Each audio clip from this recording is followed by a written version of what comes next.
तहरीक इंसाफ के अंदरूनी हलके ये दावा कर रहे हैं कि इमरान खान की जानिब से अली अमीन गंडापुर की जगह सुहेल आफरीदी को नया वजीर आला बनाने का बुनियादी मकसद यह है कि वो तमाम तर हुकूमती वसाइल इकट्ठा करके एक मरतबा फिर से इस्लामाबाद में अपनी सियासी कुव्वत का भरपूर मुजाहरा करें ताकि फौजी इस्टेब्लिशमेंट पर दबाव बढ़ाया जा सके। ताहम फैसला साज हलकों का कहना है कि अगर दोबारा इस्लामाबाद पर हमला आवर होने की कोशिश की गई तो रियासत की जानिब से भरपूर रद्द अमल दिया जाएगा और तहरीक इंसाफ की रही सही गलत फहमी भी दूर कर दी जाएगी। सियासी तज्जियाकारों का कहना है कि सुहेल आफरीदी सियासत में नौवारिद हैं और इंतजामी अमूर का ज्यादा तजर्बा नहीं रखते, लिहाजा इनके लिए पार्टी वर्कर्स को फिर से बाहर निकालना और इस्लामाबाद पर यलगार करना इतना आसान नहीं होगा। वैसे भी सुहेल आफरीदी के खिलाफ इस्लामाबाद के मुख्तलिफ थानों में 6 मुकदमा दर्ज हैं, जिसका मतलब यह है कि वो वफाकी दारुल हुकूमत की पुलिस को मतलूब हैं। याद रहे कि सुहेल आफरीदी भी इमरान खान की तरह तालिबान के लिए नरम गोशा रखते हैं, लिहाजा इनके दौर में भी खैबर पख्तूनख्वा में तालिबान के खिलाफ फौजी ऑपरेशन की मुखालफत जारी रहने का इम्कान है। लिहाजा इमरान खान की जानिब से गंडापुर को हटाकर आफरीदी को नया वजीर आला नामजद करने के फैसले को मुबस्सरीन मुख्तलिफ जावियों से देख रहे हैं। ताहम ये तय है कि सुहेल आफरीदी वजीर आला बनने के बाद इस्टेब्लिशमेंट के लिए कोई बड़ा चैलेंज खड़ा करने की पोजीशन में नहीं। कुछ तज्जियाकार समझते हैं कि आफरीदी बतौर वजीर आला नाकाम हो जाएंगे और इमरान खान का गंडापुर को हटाने का फैसला उनके गले पड़ जाएगा। पेशावर के रिहायशी महमूद जान बाबर पीटीआई के मामलात पर गहरी नजर रखने वाले सीनियर सहाफी और तज्जियाकार हैं। उनका कहना है कि अली अमीन गंडापुर जैसी दबंग शख्सियत और वसी तजर्बा सुहेल आफरीदी के पास नहीं, लिहाजा अगर गंडापुर इमरान की उम्मीदों पर पूरे नहीं उतर पाए तो आफरीदी से भी कोई उम्मीद ना रखी जाए। उनका कहना है कि सुहेल आफरीदी के लिए वफाकी हुकूमत और फौजी इस्टेब्लिशमेंट के साथ बैलेंस्ड ताल्लुकात रखते हुए चलना सबसे बड़ा चैलेंज होगा।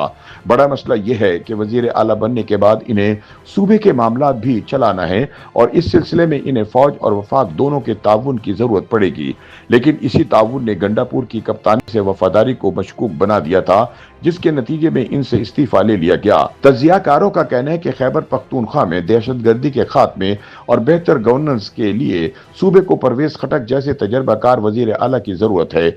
उनके मुताबिक परवेज खटक के बाद खैबर पख्तूनख्वा को कोई आजाद और खुद मुख्तार वजीर आला मैसर नहीं आया।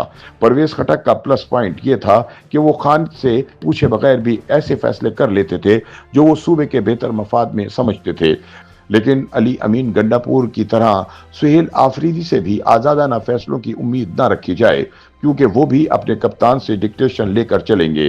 पेशावर के सीनियर सहाफी महमूद जान बाबर का ख्याल है कि पार्टी को दोबारा जारहाना मौक़िफ़ इख्तियार करने और वफाकी हुकूमत पर दबाव डालने के लिए अली अमीन को हटाया गया, क्योंकि इन्हें फौजी इस्टेब्लिशमेंट के करीब समझा जाने लगा था। इनके इमरान खान की रिहाई के लिए मुजाहिरों के दौरान किरदार पर भी संगीन एतराज़ात उठाए जा रहे थे। याद रहे कि गंडापुर की वफादारी पर सवाल उठाने वालों में सुहेल आफरीदी और इनके साथी भी शामिल थे। तोशाखाना करप्शन केस में अपनी गिरफ्तारी से पहले पेशावर में क़याम के दौरान सुहेल आफरीदी बुशरा बीबी के काफी करीब आ गए थे और इनके राजदान बन गए थे।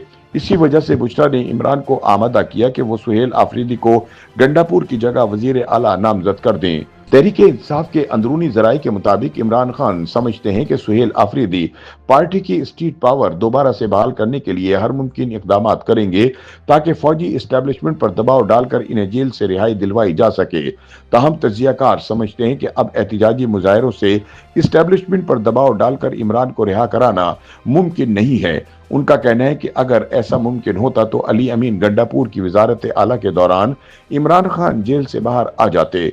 बड़ा मसला यह है कि फौजी क़यादत 9 मई 2023 को इमरान खान के ईमा पर फौजी तंसीबात पर होने वाले हमलों के बाद से उन पर एतमाद करने को तैयार नहीं। YouTube पर गूगली न्यूज देखने के लिए youtube.com की सर्च बार में गूगली न्यूज टीवी टाइप करें। गूगली न्यूज के पेज पर सुर्ख रंग के सब्सक्रिप्शन वाले बटन पर क्लिक करना ना भूलिए। YouTube पेज पर अपलोड होने वाली वीडियोस से बाखबर रहने के लिए बेल आइकन पर क्लिक कीजिए। आपको हर नई वीडियो के बारे में नोटिफिकेशन मौसूल हो जाएगा।